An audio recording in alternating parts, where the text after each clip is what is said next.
안녕하십니까, 오스태 교수입니다. 오늘은 치즈에 대한 이야기를 한번 해보도록 하겠습니다. 치즈는 세계인들이 즐겨 먹는 대표적인 식품 중에 하나입니다.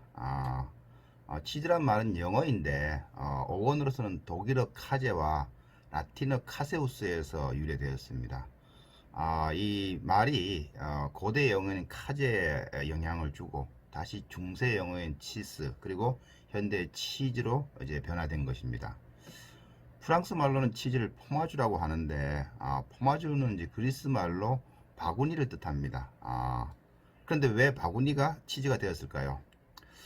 이것은 이제 치즈를 만들 때 굳어진 우유를 버드나무 가지를 엮어서 만든 바구니에서 건조시킨 데서 유래되었습니다. 이 치즈에 대한 기록은 BC 6000년경 이제 메소포타미아 문명에서 발견되기 시작합니다. 유럽에서도 치즈에 대한 기록이 나타나기 시작하는데 BC 3000년경 스위스 크레드성 문화에서도 나타납니다.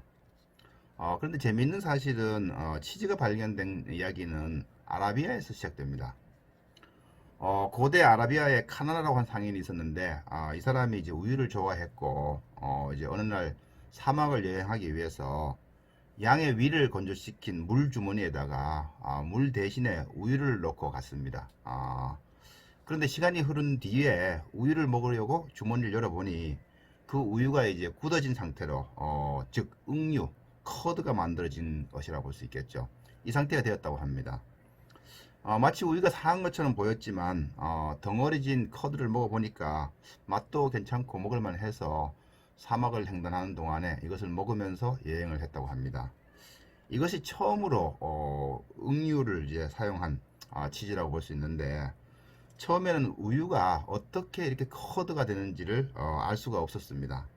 그래서 이제 동물의 위에다가 우유를 넣어 두었다가 일정 시간이 지나면 응유와 유청을 분리해서 응유를 따로 이제 건져내서 치즈를 만들게 되었던 것입니다.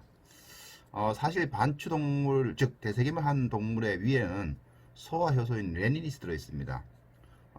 특히 이제 레닛은 어린 동물의 위에 많이 들어있는데 왜냐하면 이제 어미젖을 소화하기 위한 소화 효소라고 볼 수 있겠습니다. 그런데 이것이 이제 죽은 동물의 위라 할지라도 위벽 안에 소화 효소가 남아 있었기 때문에 이 마른 그 위 주머니에다가 우유를 넣어두면 이 덩어리가 지는 현상이 발생하게 된 것이죠. 이러한 원리를 알고 난 후부터는 레닛을 따로 분리해서 치즈를 만드는데 응고제로 사용했습니다.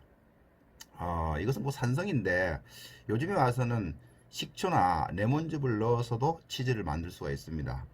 여러분들이 혹시 냉장고에 유효기간이 애매한 이런 우유가 있다면 이것을 냄비에 넣고 약 90도 정도의 열을 가한 다음에 식초나 레몬즙 한 스푼을 넣게 되면 덩어리가 지는 것을 볼 수가 있습니다.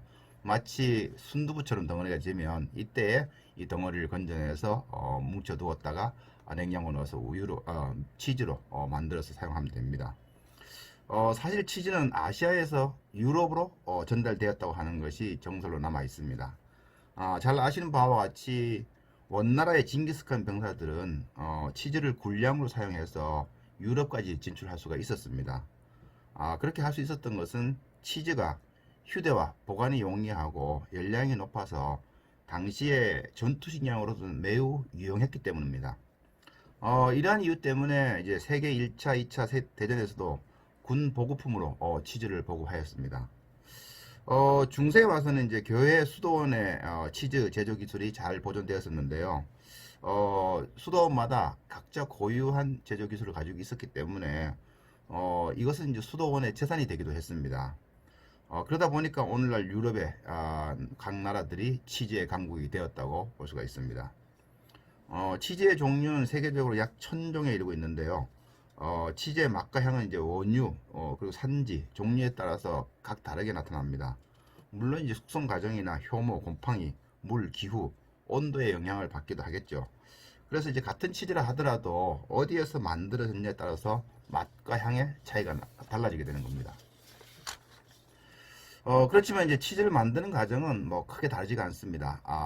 먼저 수집한 원유를 깨끗하게 하는 청정 단계와 그 다음으로는 유해한 세균을 살균하고 냉각시키는 단계, 그리고 응고제를 첨가하는 단계로 이어지게 됩니다. 그 다음으로 응고가 되면 이제 커드를 일정한 크기로 분쇄를 하게 되는데, 이렇게 분쇄를 하는 이유는 발효균이 골고루 침투하게 하여서 균질한 치즈가 만들어지게 하기 위함입니다. 그리고는 물기를 빼고 틀에 넣어서 압착을 하게 되는데, 이때 치즈의 모양이 결정되게 됩니다. 그 다음으로는 이제 소금물에 이제 치즈를 담가 두어서 유해균이 내부로 침투하지 못하도록 표면을 이제 밀봉하는 작업을 하게 됩니다. 그러고 나서는 적정 온도에서 숙성을 시키게 되는데, 숙성을 시키는 동안에도 반복적으로 소금물에 담그거나 또는 소금물로 치즈의 표면을 닦아 주어서 곰팡이가 피는 것을 막아 주어야 됩니다. 원하는 만큼 숙성이 되면 이제 시장에서 유통을 시키게 되는데, 우리가 먹는 치즈는 이러한 과정을 거쳐서 만들어진 치즈를 먹는 것이죠. 치즈를 구분하는 것도 약간의 몇 가지 방법이 있습니다. 크게 이제 숙성을 시켰느냐, 숙성을 시키지 않았느냐로 구분을 하게 되고, 그리고 치즈의 단단함 정도로 구분을 하게 됩니다. 단단함의 정도에 따라서는 이제 연질, 반경질, 경질, 초경질로 이제 구분하게 되는데, 이 경도는 이제 치즈에 포함된 수분 함량이 결정하게 되는 겁니다. 수분 함량에 따라서 저장 기간도 달라지게 되겠죠. 세계적으로는 프랑스, 스위스, 그리고 네덜란드와 같은 낙농업이 발달한 나라들이 치즈로 유명합니다. 우리나라도 전북 임실에서 임실 치즈가 유명한데, 1958년 벨기에 선교사인 지정환 신부가 산양유를 가지고 치즈를 만들기 시작하면서 오늘날까지 발전하게 되었습니다.